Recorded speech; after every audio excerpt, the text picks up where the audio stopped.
Good morning. Welcome to our Unitarian Universalist congregation, the Church of the River, or also known as the First Unitarian Church of Memphis. My name is Lisa Jennings. I'm serving as worship associate today, and I'm also serving on the Board of Trustees as your church treasurer. We welcome all of you to our service, especially those of you who are searching for a church or spiritual home.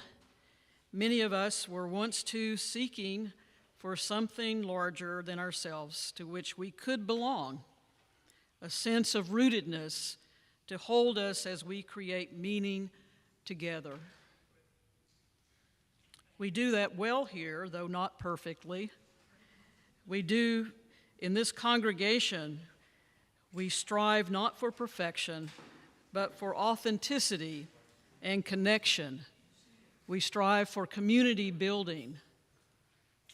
Whether it's the first time in worship with us or your 100th time, we hope that you'll find here questions that stretch you, people to befriend you, and liberal religious values that challenge you to join us in loving boldly, living justly, and welcoming radically.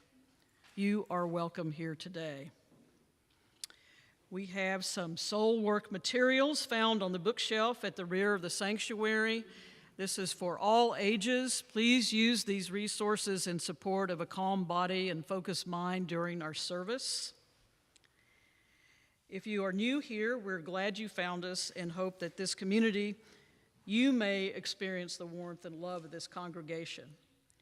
There are ways to learn more about our congregation and our church. You can find our newcomer form by scanning the QR code in the order of service. And for those of you who are here and are thinking this could be your church home, please pick up a welcome bag from the credenza in the back on your way out. Please take note of the numerous announcements printed in your order of service. You can also scan the QR code to see the full list of announcements in this week's newsletter. And finally, in the baskets on the ends of the pew, there are blue slips of paper for joys and sorrows, and you can fill those out during the course of the service. And when the offertory is taken, you can put those in the offertory bags, and the ushers will bring those down to Reverend Lynn, and therefore you can share any joys or sorrows that you may have. So those of you on the end, if you see these baskets, maybe you could pass them down along the pews, and then they can pick up either envelopes or cards or these slips to fill out. I now invite the music of our choir to draw us deeper into this moment as we enter into worship together.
Okay, there it is. There it is. I just didn't have that switch pushed all the way over. Thank you, Matt, I appreciate it. So please, if you would join me now in speaking aloud our words of chalice lighting. We light this chalice for the challenge of freedom, the goal of equality, and the warmth of community. May all who gather here offer and find blessings of acceptance, loving kindness, and a grateful heart. If you will rise as you are willing and able and join in singing number 295 in the gray hymnal, sing out praises for the journey.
As the Director of Lifespan Faith Development here at Church of the River.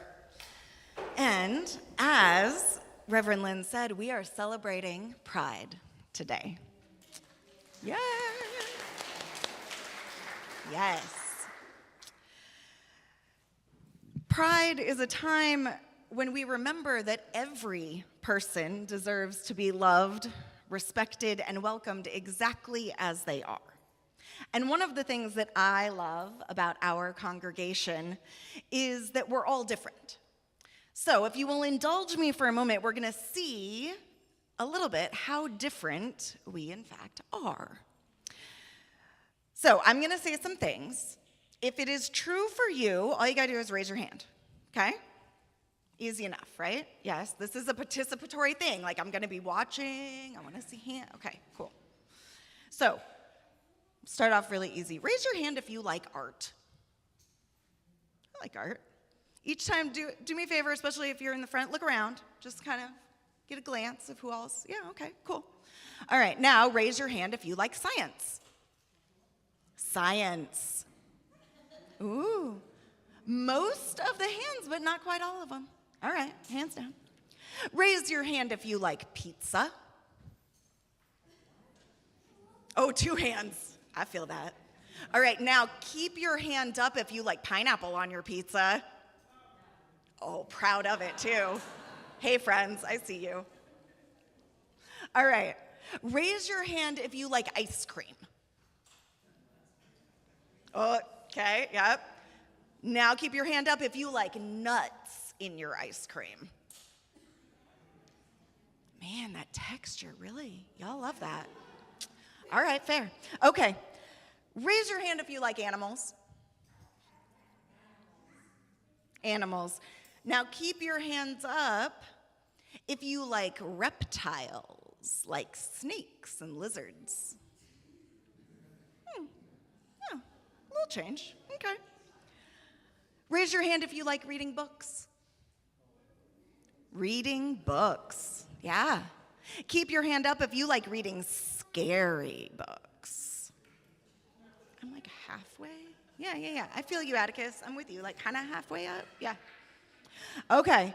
Raise your hand if you like music. Keep your hand up if you like heavy metal. Look around, find your people. You got friends. You got friends. All right. Raise your hand if you like climbing, running, moving your body. Okay. Look at that. Did y'all notice anything as we did that? Each time I asked a question, different hands went up and then different hands stayed up, right? Some people raise their hands every time, and some hardly at all. So now, raise your hand if you've ever felt left out.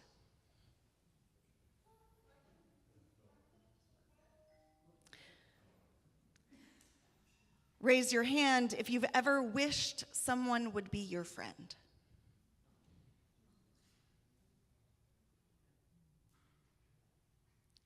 Raise your hand if you've ever wanted someone to be kind to you.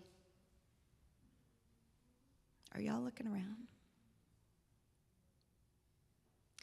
Raise your hand if you ever wanted to feel like you belong.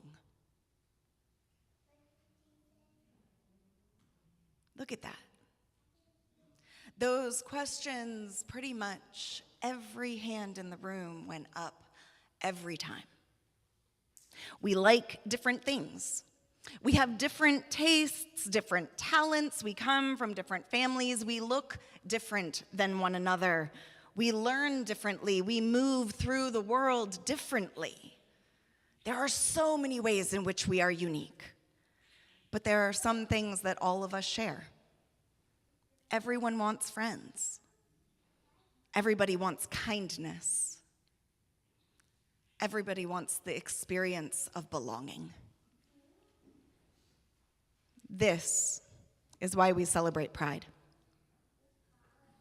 For a long time, many LGBTQ plus people were told that they didn't belong or that they should hide important parts of who they are. Pride is a way of saying you belong. You matter. You are worthy of love and respect exactly how you are.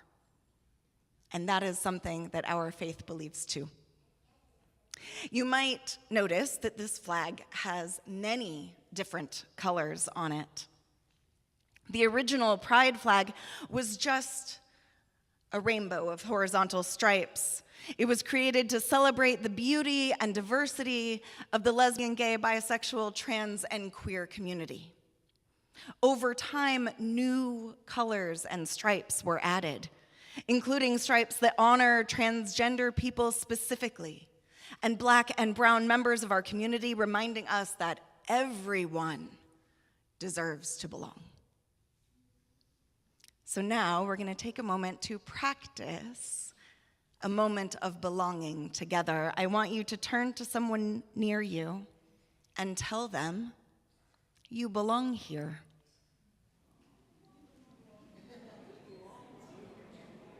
You belong here.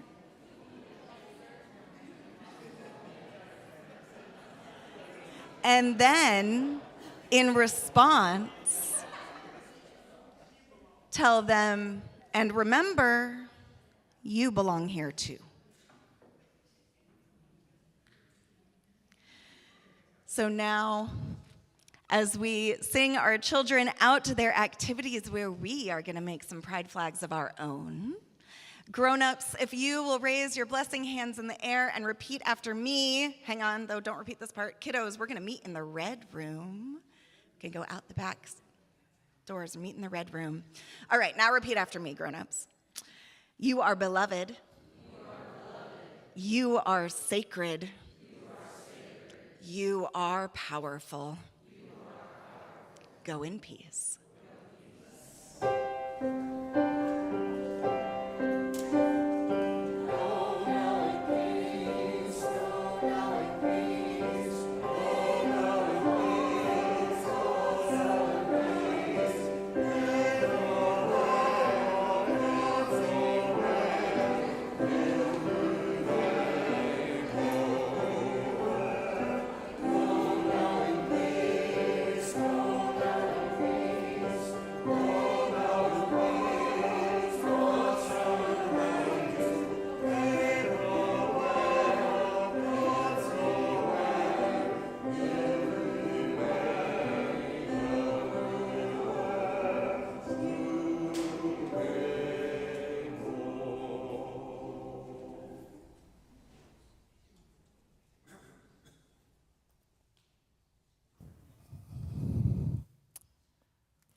My reading today is from Alex Capitan of the Unitarian Universalist Association. I want to talk about choice. I want to talk about the fact that just because someone who is out to destroy you says you chose to be the way you are, does not mean the path of best protection is to counter, no, I didn't. It's not a choice. I was born this way. I've always been this way. Is who I am, my sexuality, my gender, a deep and real part of me, close to my soul? Yes, of course. I've made one choice after another to feel more at ease, more vibrant, more alive. I chose to change my name. I chose to allow myself to be open to the idea that I might be attracted to women. I chose to open myself to the idea that, first of all, genderqueer people exist, and second, that I might be one, and third, that I might be attracted to genderqueer folks. After all of this, I chose to remain open to the idea that I was still attracted to men and might actually like being in a relationship with one. If I hadn't made these choices, I never could have lived into my full, authentic self. And you know, there are some things that are more attractive to me than gender. I'm attracted to feminists. I'm attracted to queer people and radicals. I am attracted to people who are assertive and like to make decisions. Is any of this biologically hardwired into me? Probably not. Is all of it impacted by culture? Definitely. But I do have every right to pursue relationships and experiences with whoever I want because it's my body and my sexuality. It doesn't matter who I seek intimacy, ecstasy, joy, or camaraderie with. Sexuality is sacred. Love is sacred. And I deserve and demand the full right to control my body and what I do with it and who I share it with. So if anyone ever tries to invalidate you or the way you seek intimacy by saying it's just a choice, tell them choice is sacred. Tell them the inherent right of every person to have full authority and agency over their choices they make about their lives and bodies is a spiritual and human imperative. That there is a word for this: liberation. Tell them that in your faith tradition, we don't love people despite their differences or because they can't help being different. We love people because of their differences and because diversity enriches our world and our communities. Tell them that in the final reckoning, there is only one choice that will be judged, and that's their choice. Tell them you hope they choose love.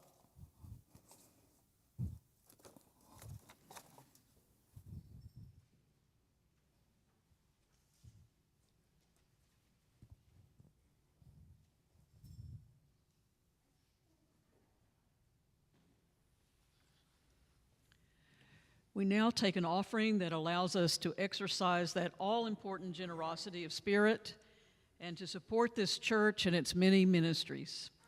Donations may be made by scanning the QR code in your printed order of service. Also include any joys and sorrows slips you may have. The gifts of the congregation will now be most gratefully given and received.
Don't miss next week, y'all. It'll be the choir's last week with us for the season.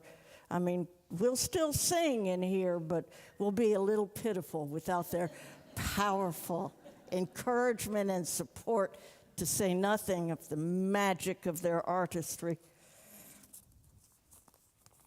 This is a moment in our service during which we lift up and let go the things that we carry with us through the week. Unitarian Universalist congregations around the world do this in a number of different ways. Here, we take a stone from the bowl and release it into the cleansing waters of our gathered community. As Lisa mentioned, you are invited to write things that you would like spoken aloud during this time. And we have a few this morning. From Courtney, thank you to everyone, especially Matt Young, who made our church's presence at Pride Fest possible. Happy Pride.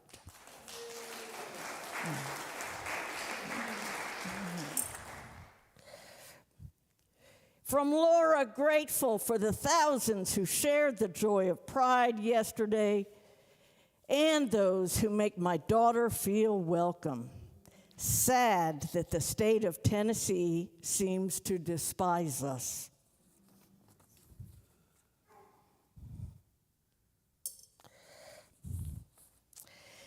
And from Nancy, my 12-year-old grandson Luke, South Korean and El Salvadoran, has been chosen as one of 5 to represent El Salvador in the International Youth Chess Competition near Chicago in August.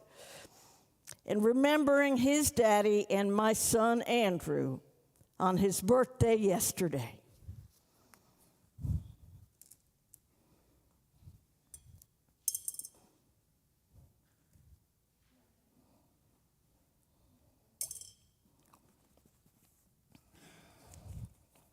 And the celebration of Pride always brings to mind the bittersweet, the memory of those no longer with us.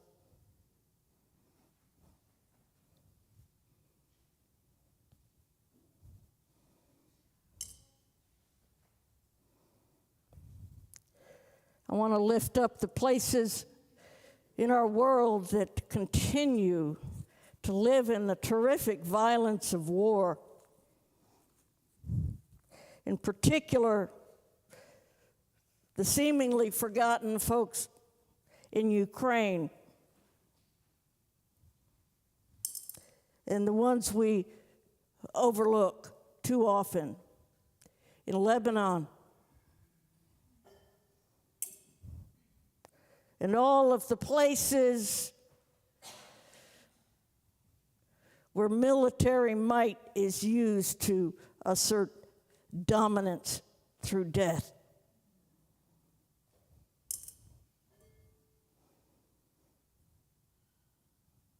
I want to celebrate the beginning of our Inquirers series, started at 10 a.m. this morning, and I hope that you will drop in. It is a series of discrete sessions. You are welcome to drop in and catch any ones that you missed on the next cycle. It will continue.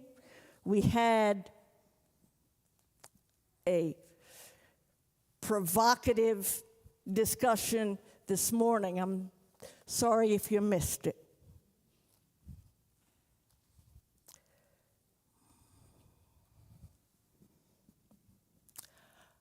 I invite you to come now, if you would like. Take a stone from the bowl and release it into the cleansing waters of our gathered community.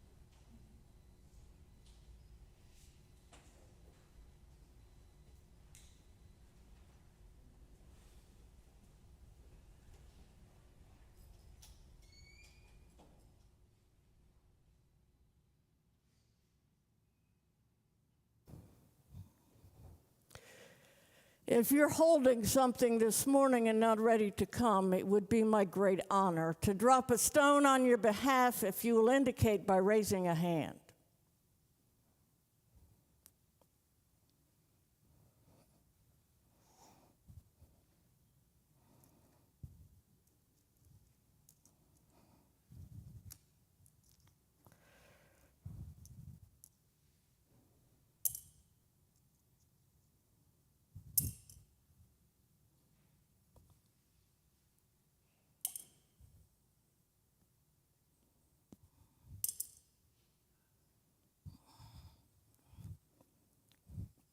Please join me, if you would, in an attitude of prayer as we quiet our minds and open our hearts.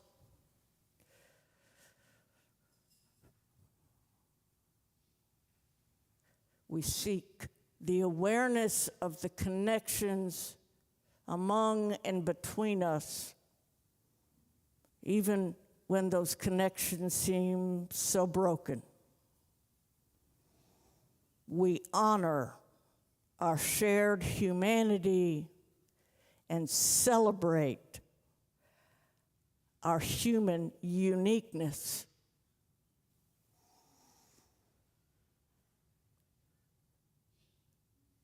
We grieve those who are not among us this day and pray comfort to those who suffer in that absence. May we find ways to bring peace into the lives of individuals, of communities, and of nations. May we always, in spite of challenges all around, remain committed to the transformative power of love. In faith and gratitude, amen. Please join me, if you would, in singing our congregational response. It's number 123 in the gray hymnal, Spirit of Life.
In my life, I've had opportunity to celebrate Pride in a lot of different places, big cities and little towns. But yesterday was amazing. And it was such a joy and privilege to be among those in our congregation, both the queer folks and the not so much, who found in that day a time to celebrate. Now, in Montgomery, there was a guy, Daniel. It's not his real name, but it's close enough for me to remember. He worked for the Southern Baptist Conference. And his job was confronting sinfulness wherever it was on public display. Bless his heart.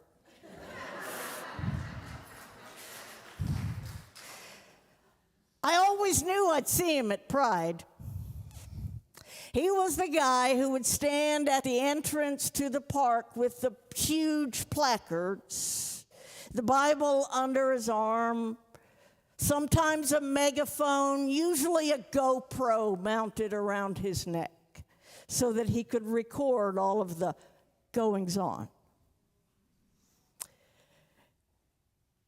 I always look for these people when I attend a Pride festival or related events like Trans Day of Visibility.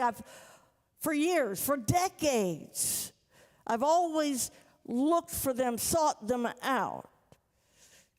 Many, many years ago, Carolyn and I used to go and find them and engage them. I mean, no one gets convinced or even informed during those times. But the point is, simply, there are some of us who are willing and perhaps even eager to confront what we see as harmful. And in doing so, we have the opportunity to invite others to pass unmolested. By engaging Daniel and all of the others I've known before him, I get to invite the young ones who aren't so sure, and the grown folks who might be afraid of being spotted, and the elders who may feel uneasy, to pass through those gates without obnoxious ugliness being shouted at them. And that's how I got to know Daniel. I would engage him in conversation so that he didn't bother other people. Now, I can't say I really got to know him because there was really only one topic we ever discussed. But I did come to see him as human. And that's huge. And I truly believe he was sincere in his desire to save souls from damnation. Even though he was doing great harm in the world, I believe he was doing the best he knew how to do. So I could sometimes refer to him as my friend, Daniel. Now, if you're familiar with the Christian scriptures in the Gospels, whenever Jesus was talking to a crowd and there were some among them who were just there to give him a hard time, people who were asking questions only to challenge or trap him, he would always address them as my friend. Daniel was that kind of friend. But he was human. And I could count on seeing him at Pride no matter what, because pride is sin.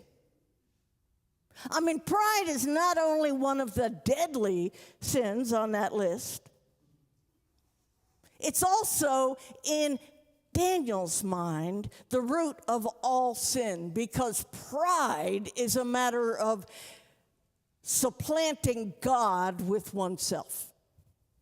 To put oneself in the position of God, to have the right to make one's own decisions was the root of all the other things that we do wrong. And I suppose if you envision a deity who is a person of sorts, who has a consciousness and a will, then it might not be that difficult to imagine that this would be someone offended by disrespect. But I think that that's a very human trait. And I don't know anything about God, but I'm pretty sure it ain't human. That is what defines being human, not God. So, if one imagines a God as a living being who keeps an eye on things, then maybe that would be something that would be offended and angry at disrespect. That's never how I have imagined deity in my lifetime. It never made sense to me. These days, when I talk about God, I'm just talking about love. Not a person, but a power. Love. So I could pray for Daniel using the language that I learned in my recovery program. The 11th step teaches us to pray only for knowledge of God's will for us and the power to carry that out. And I could pray that for Daniel because, doggone it, I'm pretty sure love has something better in mind for him. I hope he finds it one day. He's not entirely wrong about pride, though. My recovery program also taught me that the only thing I needed to know about God is you ain't it. Thinking that you're in charge can lead you down a whole lot of wrong paths. But pride has many meanings, and I was surprised, frankly, and delighted to see that the very first definition in the Merriam-Webster dictionary online is now, and let me quote this, reasonable self-esteem.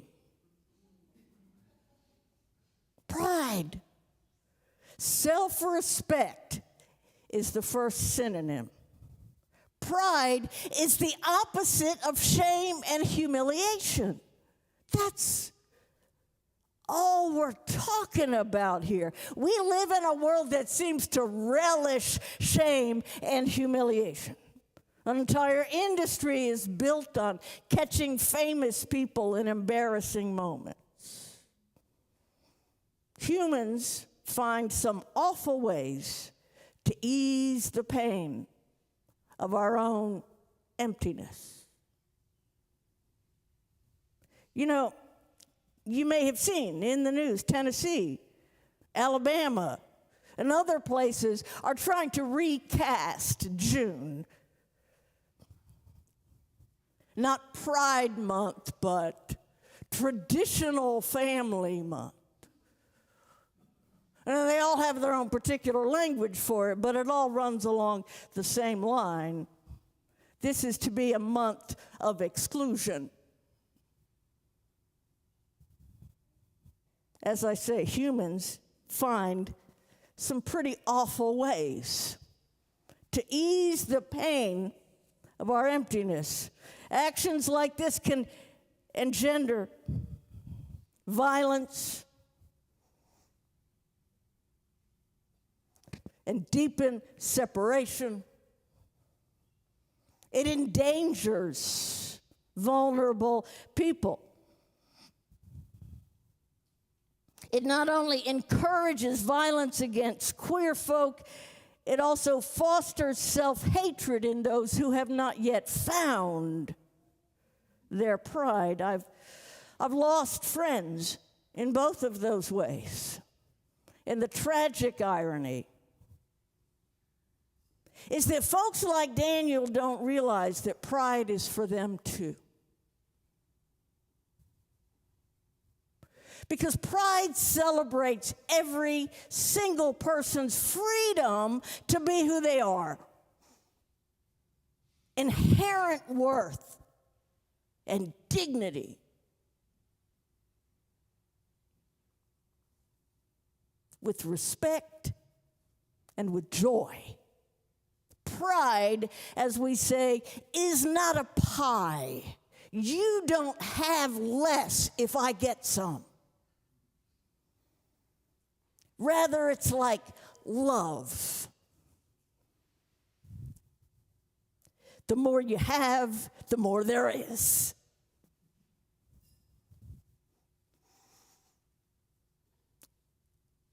And there is never too much. I get that it's scary for some folks.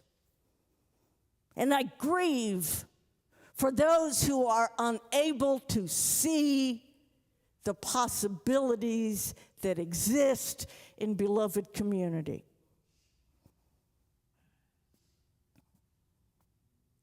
But this is a time when, whether they like it or not, we are going to love each other and love them too.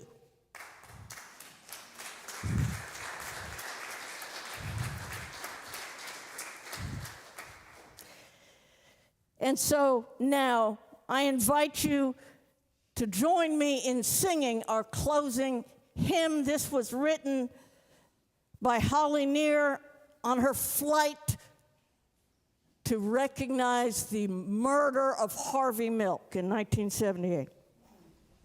And it became an anthem of the struggle during the Holocaust of AIDS. So please, join with me. Let me get the number. I don't have it. 170? 170. Please rise as you are willing and able.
At this time, let's speak together the extinguishing of the chalice found in your order of service.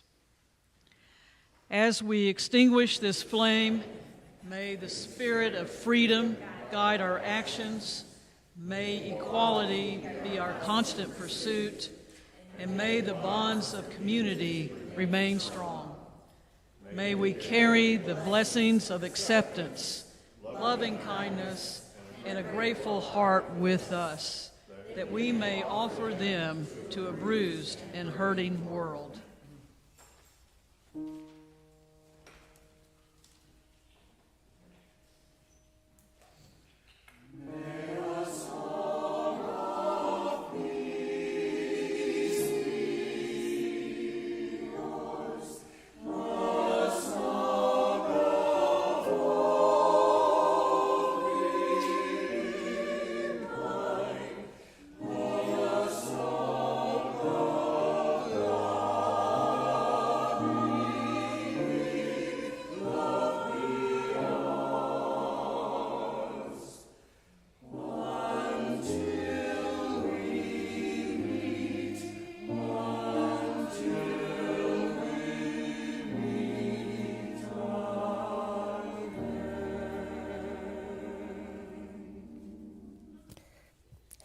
In all things, may your rage fuel your determination.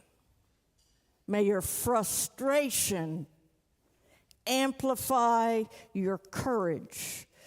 And may your grief magnify your compassion. Our service has ended. Let our service begin.